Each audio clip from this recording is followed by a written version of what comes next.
Hi everyone, today we will talk about how to fix or how to solve TikTok violation of community guidelines. To know how to fix or how to solve TikTok violation of community guidelines, you should just go to settings like this where we click. After that, in this page you will go to apps, default apps, app settings. When you will see this list, you will go down to find the application of TikTok. After that, here you will go to click for stop. When you will end this, you will enter to storage.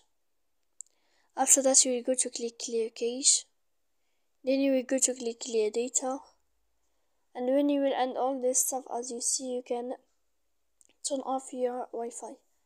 So please don't forget to support us by like and subscribe.